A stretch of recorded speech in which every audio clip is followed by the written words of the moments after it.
we're just going to have a couple of memorial speeches, and then we'll get everybody over there. But let's start things off with Jimmy, her son. And I got to put a. Let me get this microphone on here. I have.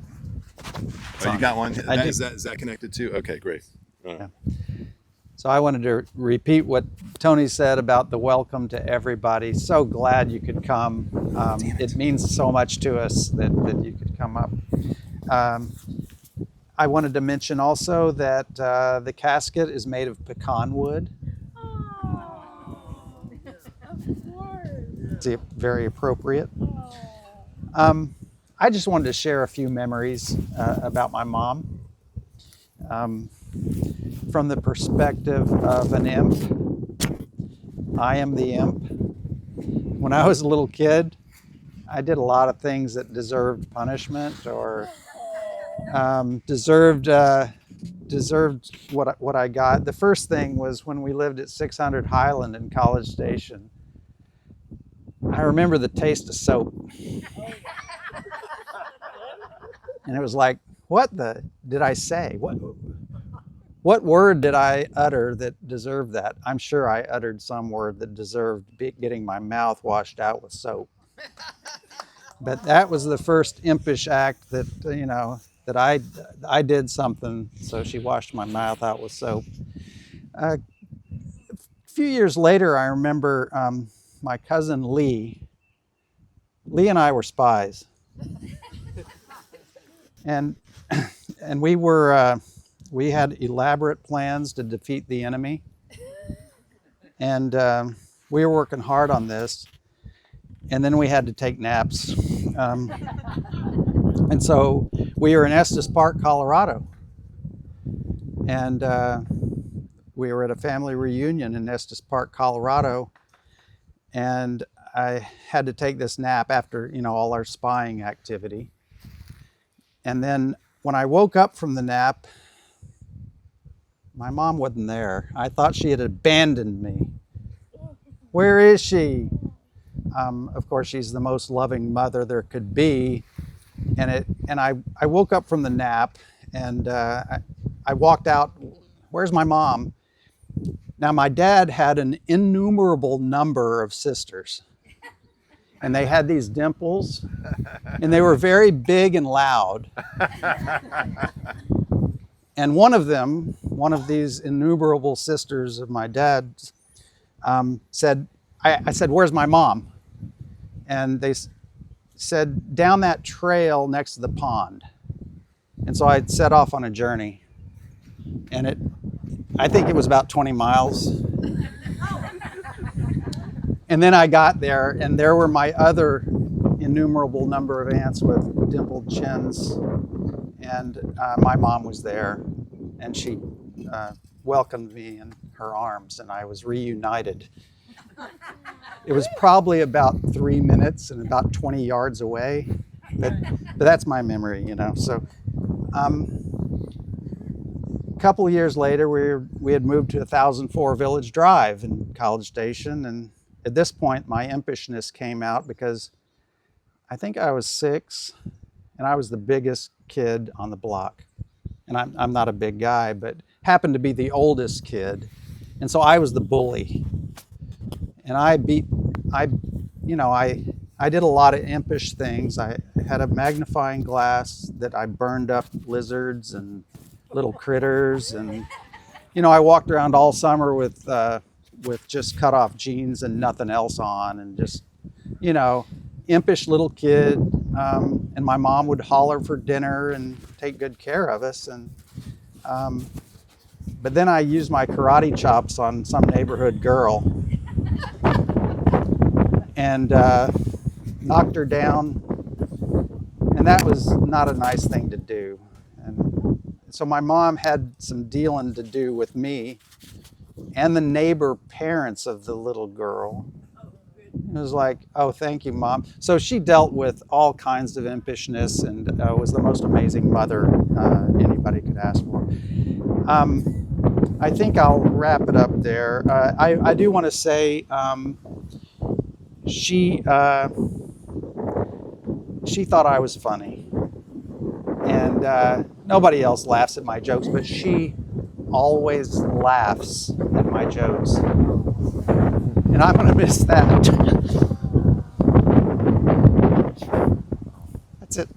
Grandson, JJ Bonta. Hello, everyone. So I put together a little bit of a speech, and by the way, it's been awesome meeting everyone and seeing everyone here, and I definitely don't know all of you, but I love that everyone, or at least a lot of people, were able to come together and celebrate the life of my grandma. But yeah, so I got my speech here. I'll go through this a little bit. So I've only ever really known Grandma to be full of love, joy, and peace. And sorry, I'm already starting to cry. But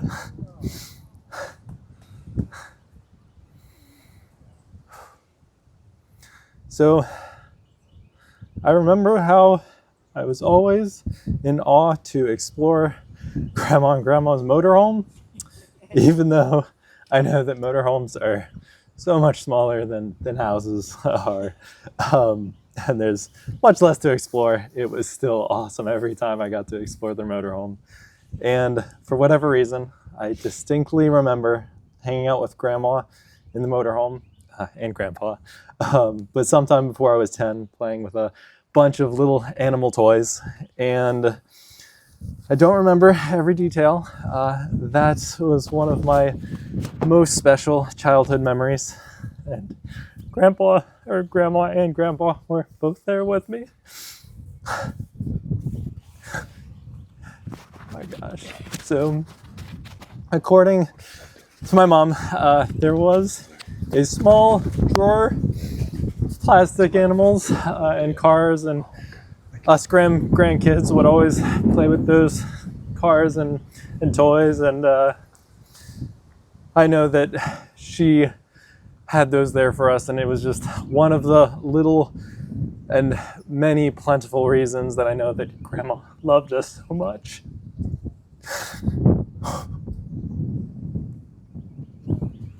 And I know family events were also very important to Grandma, even though traveling became difficult during the end of her life. I know she was still able to travel all the way to Maryland for my marriage to my wife, Emily. She wasn't able to make it here today with my daughter, but it was very special, and I'm so happy she was able to make it. Thank you, Grandpa. Thank you for making that possible. And recently I've been lucky enough to visit Grandma a few times before she passed, and I'm super grateful that she lived to meet her great-granddaughter and my daughter, Remy.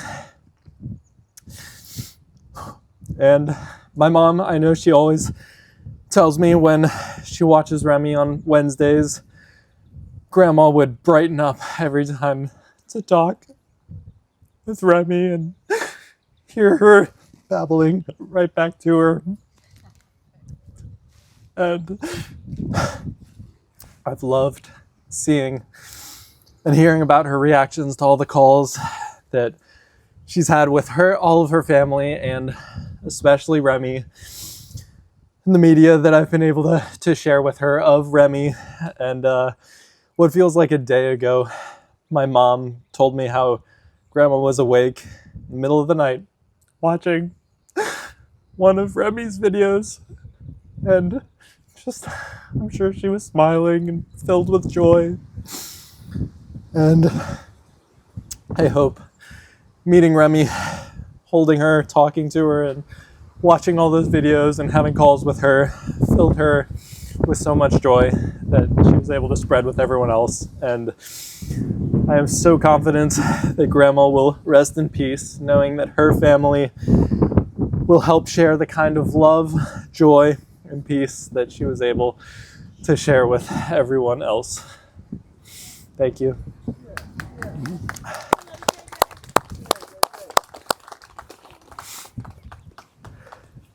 All right, next up we have Pat's nephew, Sterling Miller.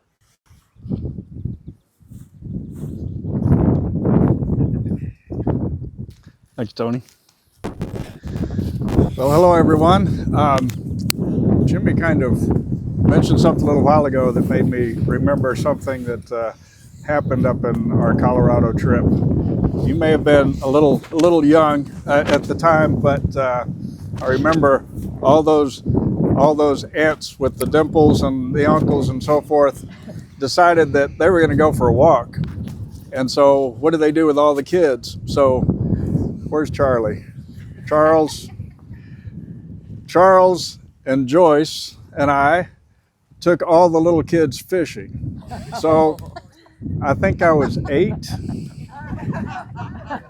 and I was the oldest.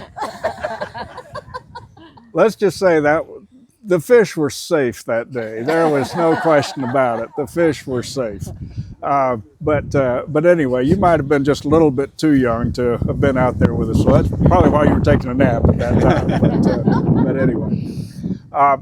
So, you know, I remember Aunt Pat for many, many years as being one of the nicest people that you could ever meet. When you mentioned that she washed her mouth out with soap, I thought, well, maybe there was a Pat that I didn't know, but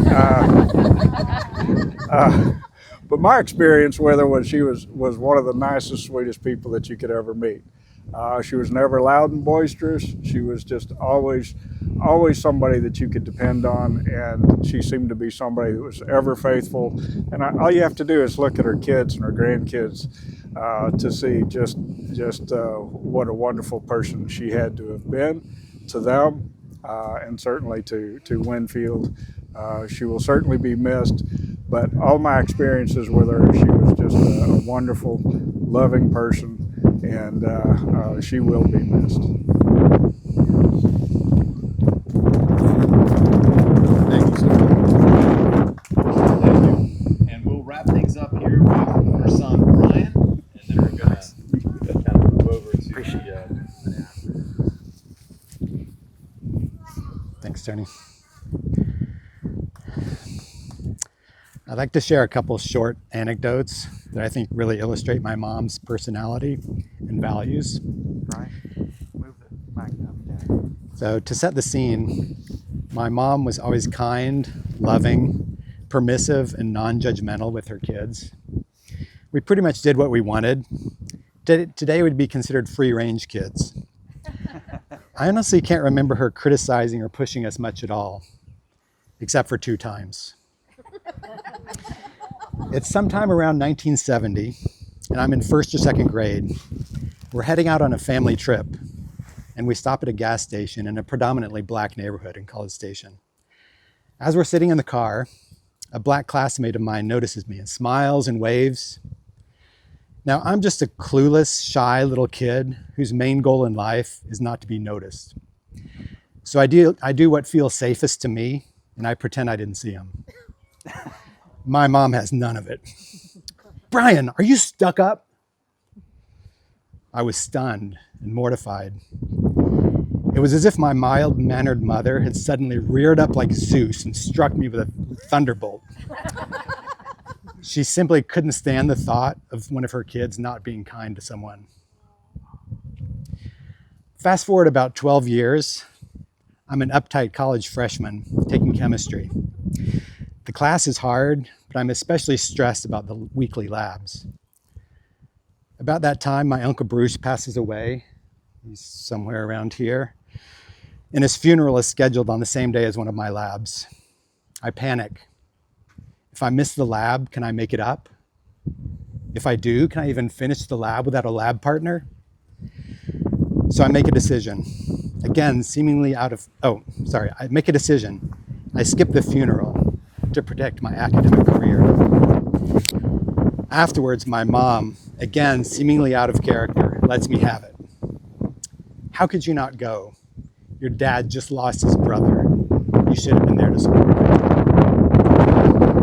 Once again, I had failed to live up to her highest expectations. Not about achievement or success, but about empathy and kindness. Thank you all for being here today, for my dad, for us, and for each other. I know my mom would deeply appreciate the empathy and kindness that you've all have shown.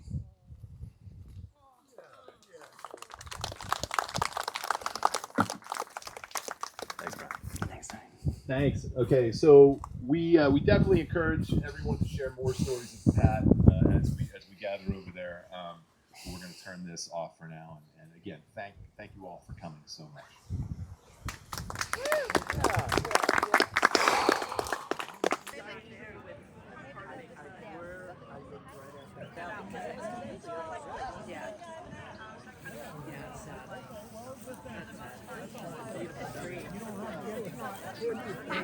I'll say, I don't know why I could talk.